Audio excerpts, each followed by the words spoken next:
بسم اللہ الرحمن الرحیم اللہم صلی علی محمد وعلی آل محمد وبارک وسلم۔ السلام علیکم ورحمۃ اللہ وبرکاتہ۔ اور جیسا کہ ہم پڑھ رہے تھے کہ محمد اور احمد نام اللہ تعالیٰ کی طرف سے ہے، اور اللہ تعالیٰ کو یہ نام نہایت ہی پسند ہے، اس لیے بھی ہمیں ہر کام کو شروع یا ختم کرنے سے پہلے اللہ کی حمد کرنے کے لیے فرمایا ہے۔ لفظ حمد کا مادہ ہا میم دال ہے، یعنی حمد جس کے معنی تعریف کے ہیں، اور یہی احمد کا بھی مادہ ہے۔ نبی پاک صلی اللہ علیہ وسلم فرماتے تھے نا کہ حدیث ہے کہ اللہ تعالیٰ نے زمین میں میرا نام محمد رکھا ہے اور آسمان میں میرا نام احمد ہے، اور اسی طرح تورات میں میرا نام محمد ہے اور انجیل میں میرا نام احمد ہے۔ تو اس سے پتہ چلتا ہے کہ انسانوں میں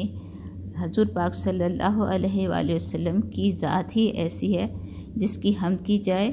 اور تعریف کی جائے، کیونکہ حضور پاک صلی اللہ علیہ وسلم کے تمام جو اوصاف ہیں، ان کے اخلاق ہیں، اور اللہ تعالیٰ نے ان کو جو مقام دیا ہے، تو اس وجہ سے وہ حمد کے لائق ہیں۔ اور اسی طرح اس سے بھی بڑھ کر اللہ تعالیٰ کی ذات اور ہستی اس قابل ہے کہ سب سے زیادہ یعنی کہ انسانوں سے بھی زیادہ اللہ کی ذات ایسی ہے جو سب سے پہلے قابل احترام ہے، قابل لائق اور ستائش ہے، اور تعریف کے قابل ہے۔ اسی لیے اللہ تعالیٰ نے قرآن اور حدیث میں ہمیں جگہ جگہ اپنی حمد و ثنا کرنے کا حکم فرمایا۔ یہاں پہ بھی کچھ مثالیں ایسی ہیں جو میں بھی پڑھتی ہوں۔ مثلا سورہ زمر میں اللہ تعالیٰ فرماتے ہیں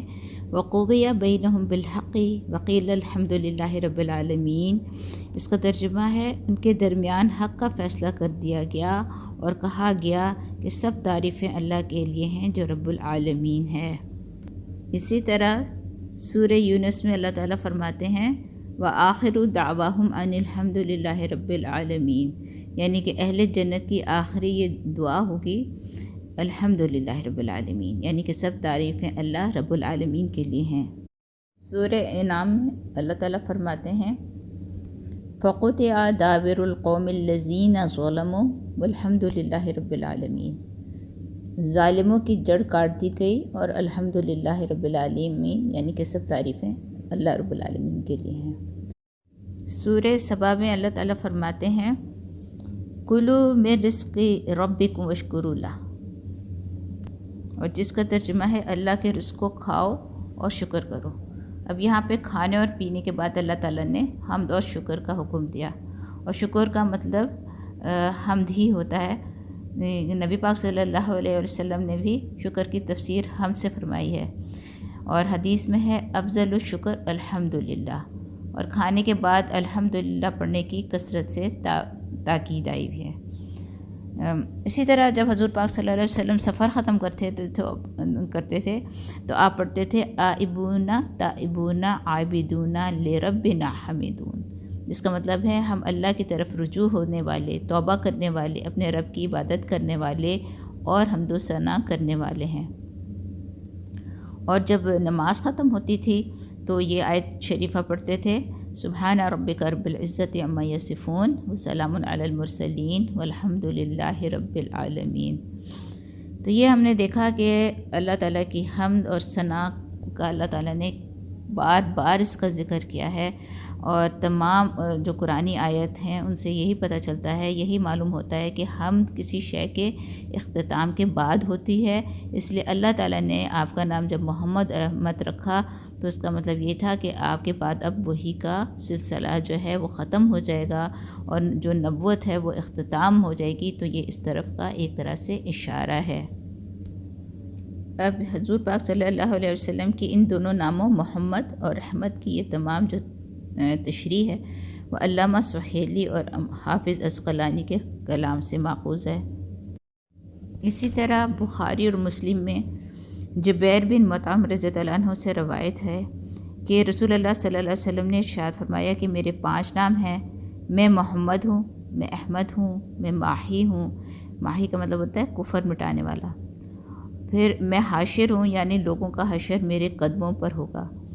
اور اس کا یہ بھی مطلب ہوتا ہے کہ سب سے پہلے قبر سے اٹھوں گا، یا یہ مانیے کہ آپ اس روز سب کے امام اور پیشوا ہوں گے اور سب آپ کے محتاج ہوں گے، اور میں عاقب ہوں، یعنی تمام انبیاء کے بعد آنے والا۔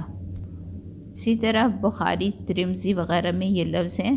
انا العاقب الذی لیس بعدی نبی، یعنی کہ میں عاقب ہوں یا میرے بعد کوئی نہیں۔ امام مالک رحمۃ اللہ علیہ فرماتے ہیں کہ عاقب کا معنی یہ ہے الذی ختم اللہ بہ الانبیاء، یعنی کہ جس پر اللہ نے انبیاء کا سلسلہ ختم فرمایا۔ سفیان فرماتے ہیں کہ عاقب کے معنی آخر الانبیاء کے ہیں۔ حضور پاک صلی اللہ علیہ وآلہ وسلم کے اور بھی بہت سے نام ہیں، مگر اس حدیث میں ان 5 ناموں کو خاص کر کے اس لیے فرمایا کہ سابقین انبیاء کی صحیفوں میں یہ 5 نام ہی زیادہ مشہور ہیں۔ آپ صلی اللہ علیہ وآلہ وسلم کے 2 نام محمد اور احمد آپ کے ذاتی نام ہیں، اور باقی جو نام ہیں وہ صفاتی نام کہلاتے ہیں۔ حضور پاک صلی اللہ علیہ وسلم کے 99 صفاتی نام ہیں جن سے آپ صلی اللہ علیہ وسلم کو پکارا جاتا ہے، اور یہ تمام اسماء گرامی عظیم برکتوں اور خصوصیتوں والے ہیں، اور اللہ تعالیٰ نے ہر نام کی ایک جدا تاثیر رکھی ہے۔ آپ صلی اللہ علیہ وسلم کے بہت سے نام اور لقاب قرآن اور حدیث میں آتے ہیں، اور بعض نے لکھا ہے کہ اگر قرآن اور حدیث اور کتابوں کو تلاش کیا جائے تو آپ کے ناموں کی تعداد 300 تک پہنچتی ہے۔ حافظ ابن سید الناس فرماتے ہیں کہ اللہ تعالیٰ نے عرب اور عجم کے دلوں اور زبانوں پر ایسی مہر لگائی کہ کسی کو محمد اور احمد رکھنے کا خیال ہی نہیں آیا، یعنی نہ عرب اور نہ ہی عجم میں لوگوں کی توجہ یا دھیان اس طرف ہوا کہ اپنی اولاد کا نام محمد رکھتے یا احمد رکھتے نا، تو اسی وجہ سے قریش نے تعجب کے انداز میں حضرت عبد المطلب سے سوال کیا تھا نا کہ آپ نے یہ نام کیوں تجویز کیا جو آپ کی قوم میں کسی نے نہیں رکھا۔ لیکن آپ صلی اللہ علیہ وسلم کی ولادت سے کچھ عرصے پہلے لوگوں نے جب علماء بنی اسرائیل کی زبانی یہ سنا کہ جلد ہی ایک ایسے پیغمبر پیدا ہونے والے ہیں جن کا نام محمد اور احمد ہوگا، تو چند لوگوں نے اسی امید پر اپنی اولاد کا نام محمد رکھا۔ لیکن اللہ تعالیٰ کی مشیت اور حکمت نے ایسا انتظام کیا کہ کسی نے بھی دعوی نبوت نہیں کیا، تاکہ محمد مصطفیٰ اور احمد مجتبیٰ کی نبوت اور رسالت میں کسی قسم کا بھی شک و شبہ پیش نہیں آئے۔ اور آخر میں آپ صلی اللہ علیہ وسلم کی ناموں کے بارے میں ایک یہ بھی وضاحت کر دوں کہ جو اللہ کے رسول نے فرمایا تھا کہ میرے 5 نام ہیں، جو بخاری مسلم کی روایت میں سے ہے نا کہ اللہ کے رسول نے فرمایا کہ میرے 5 نام ہیں، میں محمد ہوں، احمد ہوں، ماہی ہوں، حاشر ہوں، اور میرا نام عاقب ہے۔ اسے امام بخاری نے اپنی صحیح میں روایت کی ہے کہ ان کے علاوہ جو بھی نام ہیں وہ یا تو ثابت شدہ نام نہیں ہیں یا آپ کے صفات مبارکہ ہیں۔ یہ تو ہو گئی آپ صلی اللہ علیہ وسلم کے نام کے لحاظ سے تھوڑی سی ڈیٹیل۔ اب ہم آپ کی کنیت کے بارے میں پڑھتے ہیں۔